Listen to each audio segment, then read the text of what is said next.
How do you remember the way to school every day? Why do your eyes blink without you even thinking about it? What is it that makes you feel happy, or sad, or even scared?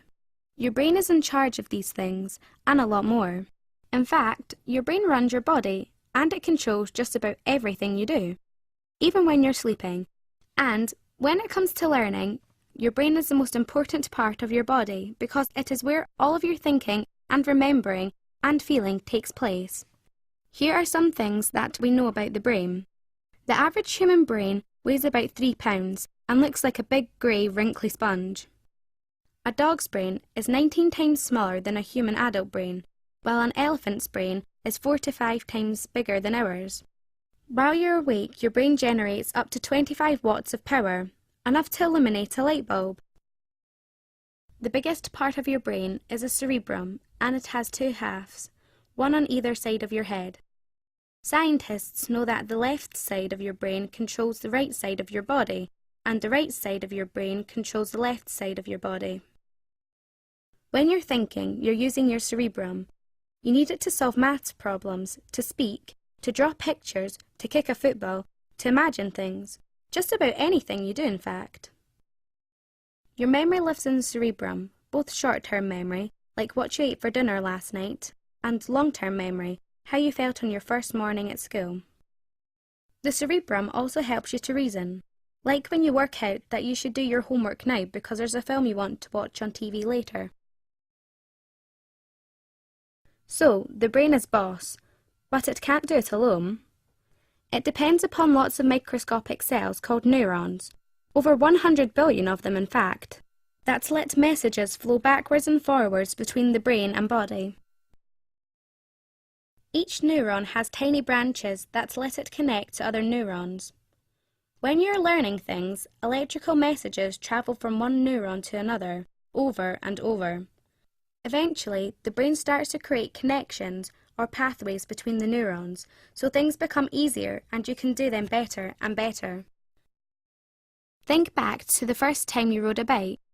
Your brain had to think about pedaling, staying balanced, steering with the handlebars, watching the road and braking, all at once. Hard work having to think about all these things at the same time. But eventually, as you got more practice, the neurons sent messages backwards and forwards until a pathway was created in your brain. Now you can ride your bike without thinking about it because the neurons have successfully created a bike riding pathway. Creating these neural pathways is how you learn and remember things. So, the more you use your brain to create these pathways, the more you will learn. Your brain is responsible for your feelings and emotions too. It's normal to feel all different kinds of emotions. Happy, sad, worried, or stressed. One of the things that we know for sure is that our emotions have a big impact on the way we learn. Feelings of stress or anxiety can make it very difficult for someone to learn. When you feel threatened or worried, your brain is programmed to trigger the release of chemicals such as adrenaline and cortisol into your body. These chemicals quickly alter the way you think, feel, and behave, making it difficult to think clearly or take in new information. Scientists believe that we learn best when we are happy and relaxed. That is when our brain processes information most efficiently. There are other physical factors that can affect your brain's ability to concentrate and learn effectively. The brain requires water for creating neural pathways, so being dehydrated can mean that your thinking will be less effective. Not having enough water in your system can also lead to a rise in salt and increased blood pressure, which in turn can cause stress. The brain also needs the right balance of proteins, fats, vegetables, carbohydrates, and sugars to work efficiently.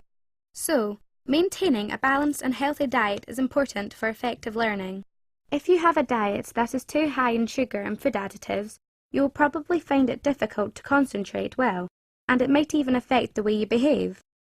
Other things can have an impact on your brain's ability to work efficiently. When you're tired or hungry, too hot or too cold, it's unlikely that you will be able to concentrate effectively on learning. Sitting still for long periods of time can affect your ability to concentrate and study. It's good to take brain breaks where you do some physical movement or exercise. This will increase the oxygen in your bloodstream, which will help the neurons to fire. Many people believe that a person's intelligence is fixed and it is not possible to become smarter. In fact, our brains are constantly changing and creating new neural pathways. This means that everyone is capable of learning and becoming more intelligent. There's lots you can do to make sure that your brain is healthy by creating the best conditions for learning.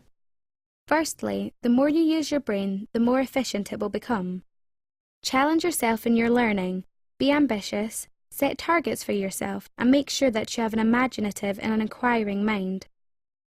Use your brain by doing challenging activities, such as puzzles, reading, playing music, drawing, playing computer games, or anything else that gives your brain a workout.